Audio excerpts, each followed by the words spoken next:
Don't forget to wishlist Master of Command on Steam. It's the best way to support the game. Hi everyone, this is our 7th development log for Master of Command. Things went very well in February, and I'm excited to show you updated unit sizes, overhauled battle UI, the new stamina, morale, cover, and elevation systems, improved stat display in the camp, and an overall rework to item effects. We'll kick things off by jumping into the battle scene. The first thing I want to show you is our ultra-scale battle mode, in which regiments contain a much larger amount of men. We've done a lot of work with optimization to make sure this does not compromise performance, but if you are running the game on a lower-end computer, you can always change the unit scale lower. The units themselves are also spaced differently now based on their professionalism, so recruits have a harder time forming straight lines, musketeers do a decent job, and heavy infantry have the most organized lines. Next, all of the UI on this screen has been touched up by our illustrator. One of the main things you'll notice is that all of the placeholder icons are finally replaced by these at the bottom of the screen. We broke our actions down into 3 sections, color-coded between blue, red, and purple. The blue section is for non-combat actions, like sprinting, changing formation, and halting movement. The red section lets you toggle to hold fire, lock to melee mode only, and to change firing methods from volley fire to fire at will. And finally, the purple section is for special actions. You can take off your bayonet for increased accuracy, or throw grenades if you have them, and change your ammunition type between buckshot, buck and ball, and quartered musket rounds for infantry.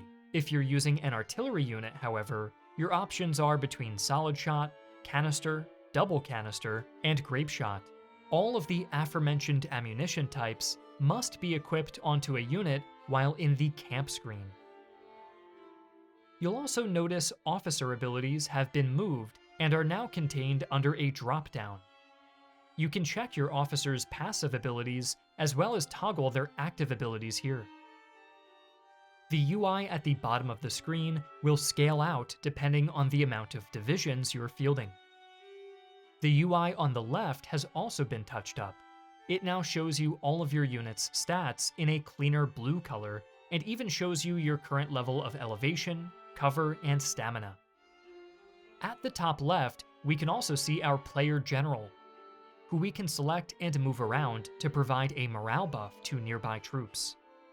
This would be a good time to talk about the unit UI changes, more specifically morale. Morale is now broken into incremental bars, somewhat similar to what we did in Fire and Maneuver. Each bar represents a block of around 20 morale. This means you can scan the battlefield and evaluate higher threat units by checking out how many dividers are in their morale bar. A unit with no dividers has between 20 to 39 morale, whereas a unit with a single divider indicates 40 to 59 morale. By moving my general nearby, you can see this unit go from 2 bars to 3 bars of morale, as my general is providing plus 10 for 60 morale in total.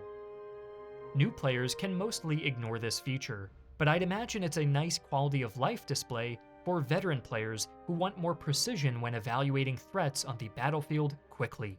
The triangles toward the left side of the morale bar indicate the point that the unit will retreat. We also flash the UI white when the unit is close to this amount. If a unit ever reaches 0 morale completely, they are considered shattered and are permanently in a state of fleeing until they run off the battlefield. Also, you'll notice here that only the first 2 rows of troops fire instead of the entire block of men firing through their allies. You'll also notice some new smoke effects that build up over the course of the battle. I know that's something that a lot of you have been requesting. Another improvement we've made to combat was the inclusion of non-recoverable morale. This darker section on the morale bar indicates morale that cannot be recovered with time or with an officer's presence. Units will accumulate non-recoverable morale over the course of the battle, and the more friendly units who either retreat or are destroyed will increase the rate of non-recoverable morale. This means that toward the end of a battle, it's much harder to rally your troops after they've been fighting and sustaining losses for so long. And speaking of fighting, we've updated our range cone, which I think is a big improvement on the previous version. You'll also notice a blue ring surrounding units that provide morale boosts. This includes divisional officers attached to a regiment and your main commander. Stacking both in one area helps to inspire the lower-end recruits so you can get the most out of them. If you were to send your recruits out on an isolated mission, however, they'll quickly break and run. Since the theme of this devlog is becoming a master at command, another improvement to battlefield tactics that I'd like to show off today is the inclusion of cover bonuses, elevation bonuses, and stamina. Standing in areas with cover will fill up this shield icon, and you can now hover over units to check their status. Cover reduces incoming damage, and this is done as a gradient, so units with lower cover reduce some damage, but units with maximum cover reduce a lot of damage. Certain objects provide better cover than others. Elevation is displayed through the mountain icon, and when this fills up, your units receive a morale boost and an increase to their accuracy. The most beneficial piece of terrain on the map, therefore, is a hill with cover on it. We've also added a UI display for units' stamina. Running too much or being in prolonged combat will reduce stamina, and players can recover this by having their troops slow down or stand idle, and by cycling exhausted troops out of combat and fresh troops into combat. Exhausted units get a reduction to their combat effectiveness, and therefore they reload slower and are less accurate. Finally, we also display a unit's ammunition status, so when you're running low or empty, you'll see this icon. Ammunition can be replenished if any of your division officers have the Organized trait, which grants a supply wagon in battle. We've also made an improvement to formations by adding the Open Order formation for light infantry. This spaces everyone out, forces free firing mode, and lets troops behind them fire over their heads. For now, we don't have the crouching animation in, but this will be added soon. And that's everything I want to show off for now in battles. Besides one final thing, the programmer would kill me if I didn't show off his new fire by rank tactic. If a division officer gains the rare trait Disciplined, it enables fire by rank on the regiments under his command. This isn't fully finished yet, as the troops who are reloading should crouch after shooting, but it is cool to see it all functioning now properly. Now let's move on to some camp improvements. The first thing we did was look at the camp in black and white. This helps to determine what's standing out too much and what isn't standing out enough. The first thing I noticed was the giant empty inventory area, which looks very bright. I also noticed that the two upper panels stood out a little too much, and so did the Purchase New Division UI. We started by darkening all of the UI if it was empty. This way it didn't draw as much attention.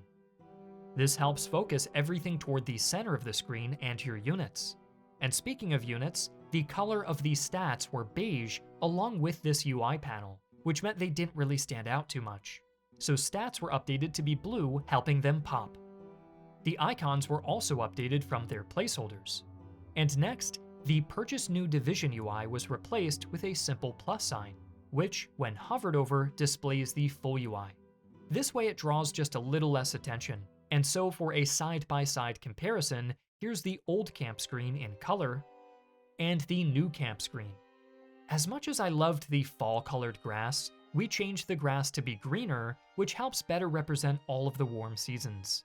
A dedicated winter camp will be made later on, and these will be the 2 seasons that the game changes between. I also mentioned at the start of this video that we updated the way that unit stats and items work. We used to have items give a percentage boost when equipped, like boots providing plus 5% movement speed. But honestly, after playtesting it, it felt difficult to know what the actual result would be when the boots were equipped. So we changed items to now just provide a flat stat buff. So they'll provide plus 5 movement to your stats, and this makes it easier to calculate how items will affect your units. It also has the side effect of making items provide a much larger bonus. A 5% increase on 30 movement adds 1.5 speed for 31.5 total, whereas a 5 increase on 30 movement speed adds 5 speed for 35 total. You can now also hover over stats, which display a tooltip to explain this information. Something cool we just added in as well is, depending on the horse that you've equipped to your cavalry regiment, the models of the horses will display with that color in battle, and the horse is also displayed next to the bust at the bottom of the screen.